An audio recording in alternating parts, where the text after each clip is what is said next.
Invité et sous vos ovations, bien sûr, le directeur des éditions Aouti. Ministre, distingués invités en motifs séminaires respectifs, chers auteurs, mesdames et messieurs, c'est un plaisir renouvelé pour les éditions Aouti de vous accueillir ce soir à la salle CDAO pour la dédicace de l'ouvrage de l'âge de l'espoir de notre auteur Afua Koudri 2009-2019, 10 ans d'édition des éditions Aouti grâce à vous, à peu près 227 ouvrages de 184 auteurs de 15 nationalités, presque la moitié de la production littéraire au Togo. Nous sommes fiers de ce que l'année 2019, pour nous, est l'année des femmes. Nous avons compté des auteurs comme Edwige Kapeshima, Alexa Keas, Nana Tekla, Désiré Kizero, Greta Waklachi et ce soir Afua Koudri. Ça fait 6 pour une année, pour nous c'est beaucoup parce qu'en tout on n'a pas 20% de femmes qui sont auteurs au Togo.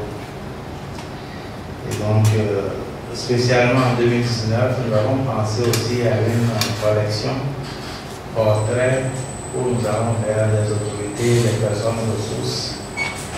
Et nous leur proposons d'écrire soit de leur biographie ou quand même de raconter une histoire de leur vie. Parce qu'il y a très peu de modèles au Togo. Que les jeunes ne savent pas sur qui s'appuyer, comment les aînés évoluent pour être à leur place. Tout le monde pense qu'il faut peut-être rentrer dans une congrégation bizarre ou encore faire des choses bizarres pour devenir ce que les gens sont sans savoir que c'est toute une étape, il y a toute une histoire derrière. Donc ce soir, je vous invite ici à laisser des traces pour la postérité en écrivant un livre. Vous pouvez parler peut-être de votre enfance, de votre parcours professionnel, comment vous en êtes arrivé là où vous êtes actuellement. Pour que ça me semble plus comme une magie. Et les jeunes en ont besoin pour leur devenir. Et donc, je voudrais remercier également les médias partenaires qui nous accompagnent régulièrement sur nos dédicaces de livres. La télévision togolaise, Radio Lomé, Togo Presse, Pyramide FM, Canal FM, le Web TV, Vision 5, Togo On Air et tous ceux qui sont encore présents ce soir pour nous accompagner. Vraiment merci pour votre déplacement ce soir et que la fête littéraire de ce soir soit belle. Je vous remercie.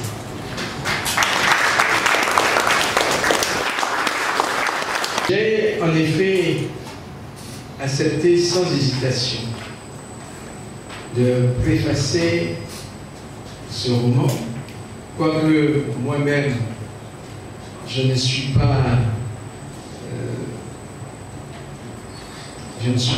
du genre roman, je ne suis pas de ceux qui écrivent des romans.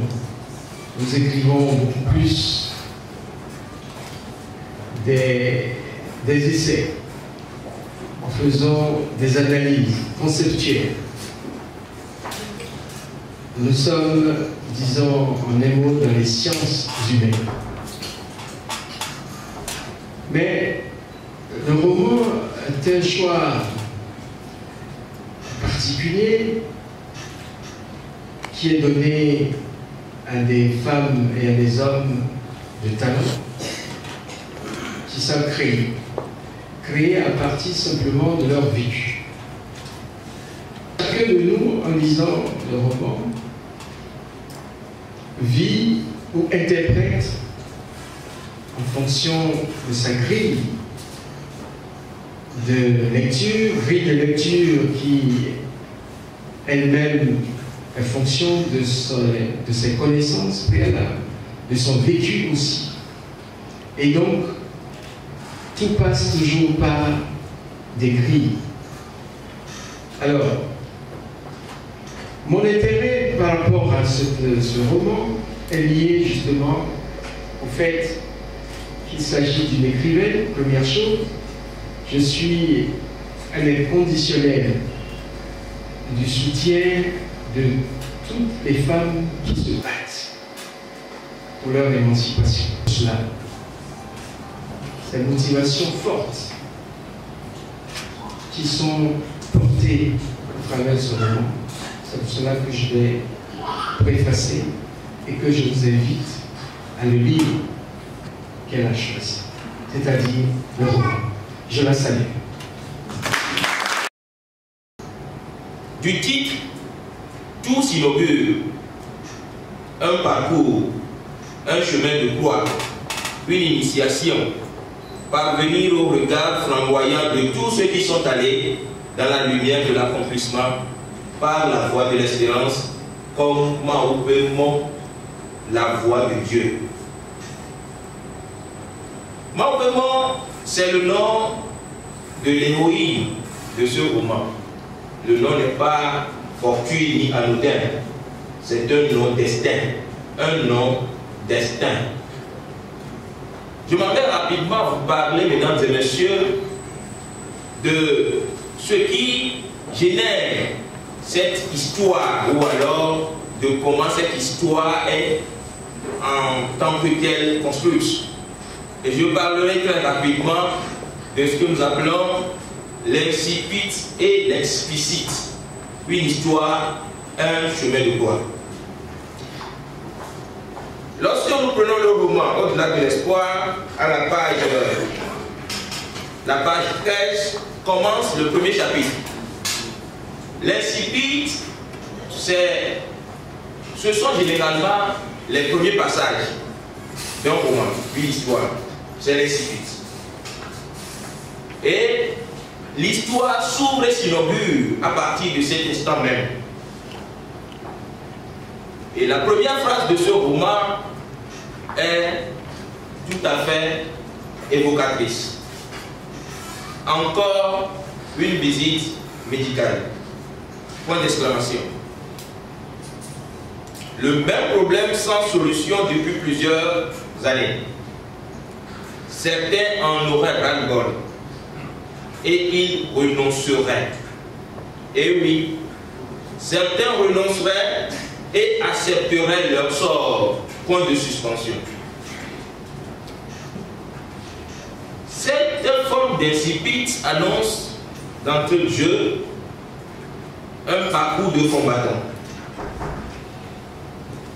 qui montre déjà qu'il y a une idée sous-attendue du non-renoncement. Une dynamique qui montre déjà qu'il s'agira d'un parcours qui s'identifiera à un chemin de croix. Et cela montre à la fois, à partir d'une analyse sémiotique des termes employés, qu'il sera également question d'une question, qu'il sera également question d'un sujet de santé. Effectivement, à l'intérieur de cette histoire qui part de l'incipit à l'explicite, c'est-à-dire la fin, toute l'histoire est l'histoire justement d'une jeune dame appelée Mahoubémon, la voie de Dieu, ou encore le chemin de Dieu. Mais Mahoubémon justement est une jeune dame qui a connu beaucoup de difficultés dans son parcours pour devenir la femme mature, la femme épanouie, la femme accomplie à la fin de l'histoire. De par ses études, elle perd très tôt son père, elle montre justement une certaine timidité, elle suit avec assiduité les cours, elle grandit dans le foyer de la douleur, elle évolue malgré les adversités, et quand elle rentre dans le foyer matrimonial, elle connaît encore plus les persécutions. Les persécutions liées d'abord à sa propre biologie. Elle aura des difficultés à concevoir et justement pour donner des enfants.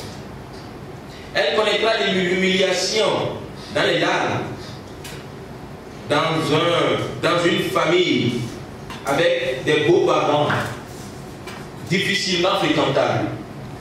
Mais elle tiendra le coup jusqu'au bout.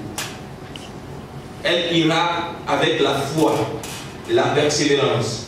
Elle portera sa croix avec témérité et courage, avec stoïcisme, jusqu'à ce que vers la fin, et justement parlons rapidement de l'explicite. L'explicite, c'est le dernier passage ou la dernière phrase qui clôt le livre. Et justement jusqu'à la fin, elle dévoile entièrement ce qui devient carrément le socle de sa réussite. La phrase dit expressément: la patience est un arbre aux racines très amères, mais aux fruits très sucrés, déclara Mahomet avec un sourire confiant, parce que au bout de son espérance, elle finit par concevoir et miraculeusement, elle a des regrets. Mesdames et messieurs, dans ce roman, nous avons des thèmes assez révélateurs. Et nous nous posons la question de savoir comment est-ce que l'auteur a pu rassembler ici et traiter de façon assez subtile et avec une certaine grande dextérité ces thèmes si actuels, ces thèmes si contemporains. Ce que nous nommons rapidement ici le mythe de la féminité et la figure mythique de la femme Marie.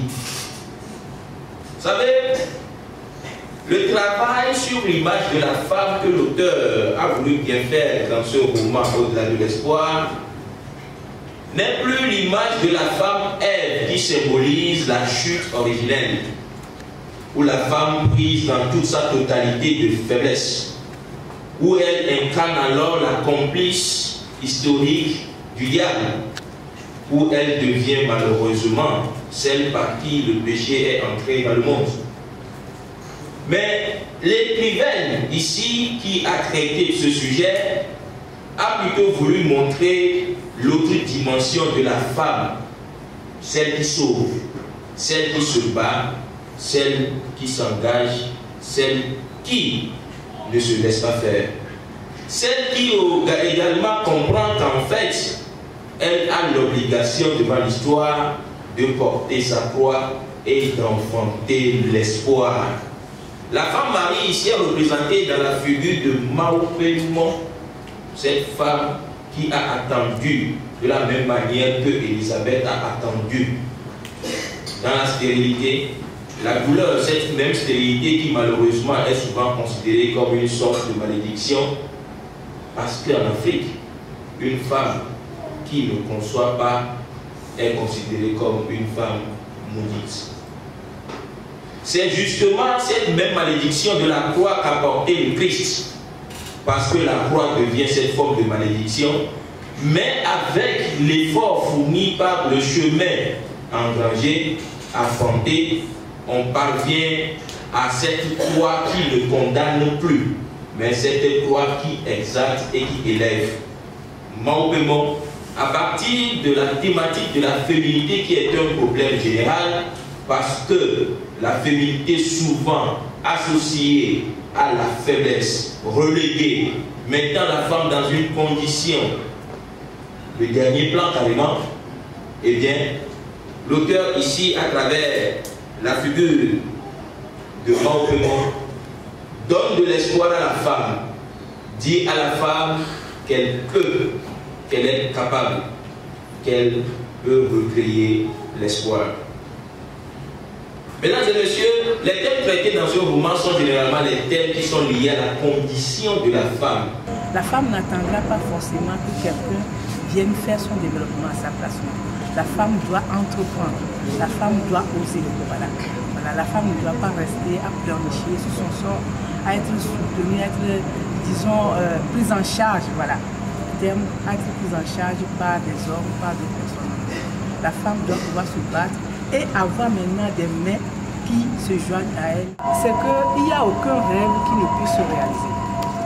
Il n'y a aucun rêve sur terre qui ne puisse se réaliser. surtout des bons rêves. Quand je rêve d'aller tuer quelqu'un, franchement, ça peut ne pas se réaliser. Et ça ne doit même pas se réaliser. Mais de bons rêves, les rêves pour la société, les rêves pour que la société devienne meilleure, les rêves pour la condition de la femme, pour que cette condition soit meilleure, je crois que ces rêves peuvent se réaliser. Je l'ai dit, je l'ai piqué sur un panneau publicitaire, rêvez votre vie, vivez vos rêves. Voilà, donc c'est ça le message de l'État.